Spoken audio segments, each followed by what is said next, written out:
tarafından bu tarafa 17.177 kardeşimiz şehit edildi. Namazdan sonra burada bir basın açıklamamız ve duamız olacak.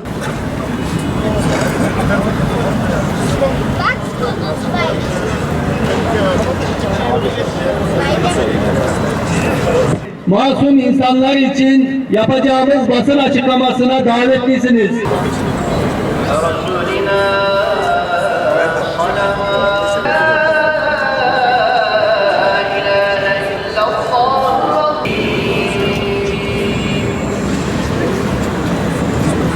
Halallarından varma şuuru nasip eyle ya Rabbi. Allah'ım hasta kuzularına genişliği, ferahlık nasip eyle ya. Üstesinden gelemeyeceğimiz zor. Tamam abi gel böyle enişim. Amin.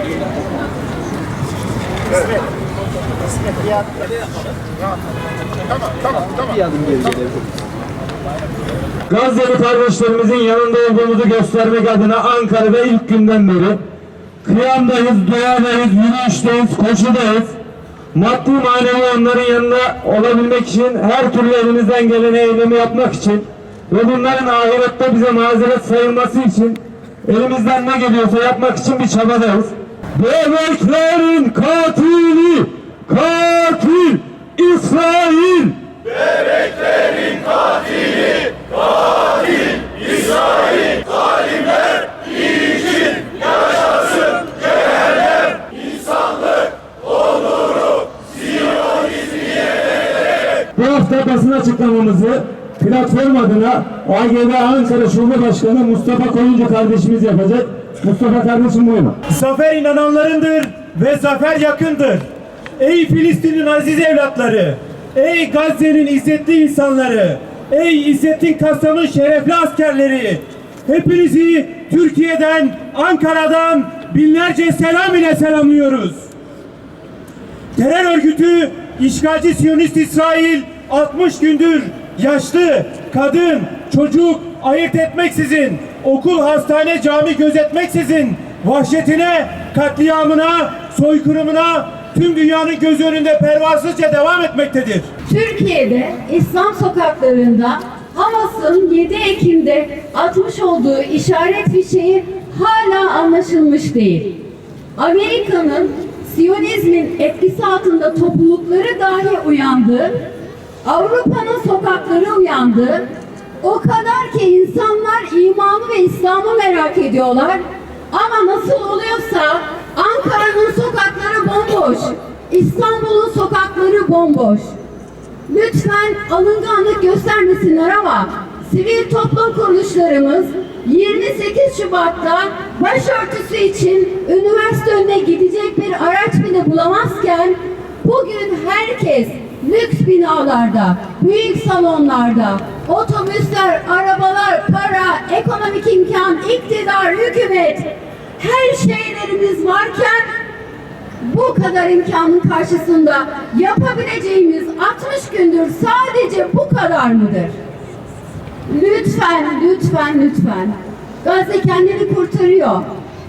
Biz kendimizi kurtaramıyoruz. Korkunç bir şahitliğe maruzuz. Çocuk ölümü seyrediyoruz.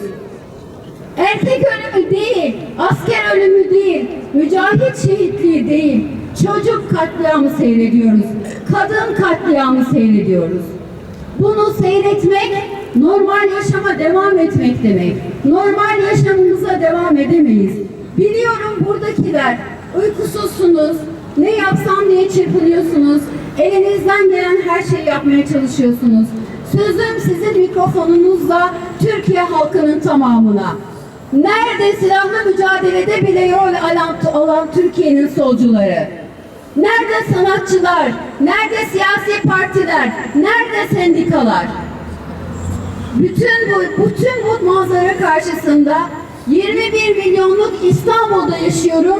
21 milyonluk İstanbul'da 100 binlik bir sivil eylem hala gerçekleşmiş değil.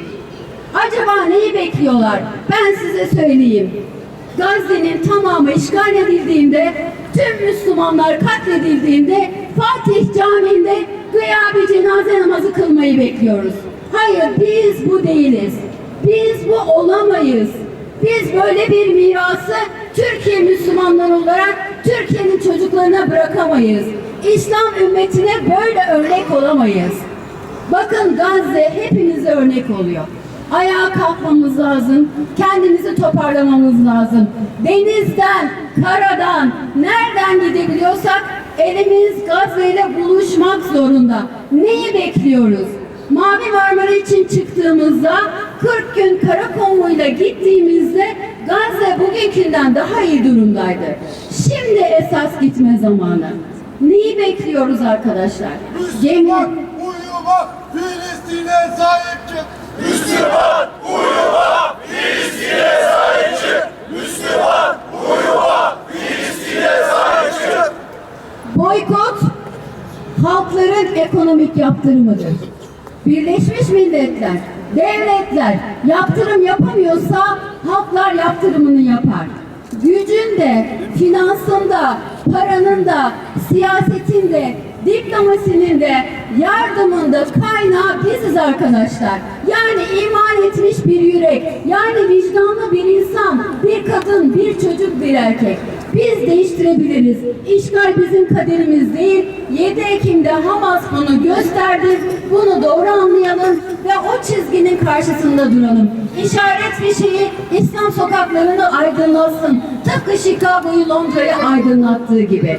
Teşekkür ediyorum. Allah'a emanet olun. Allah işlerinize bereket versin. وتب علينا يا مولانا إنك أنت التواب الرحيم اللهم أعز الإسلام والمسلمين وأذل الشرك والمشركين اللهم انصر من نصر الدين واخذل من خذل المسلمين اللهم انصر إخوان المجاهدين والموحدين في بلاد الشام وفي فلسطين وفي غزة وفي مسجد الأقصى اللهم قهر المشركين والمنافقين والظالمين واليهود والنصارى واليهود والنصارى واليهود والنصارى اللهم قهرهم وزلزلهم ودمرهم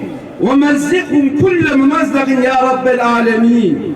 Ya Rabbel Alemin, Filistin'de, Gazze'de zulüm altında kalan kardeşlerine ya Rabbi yardım eyle.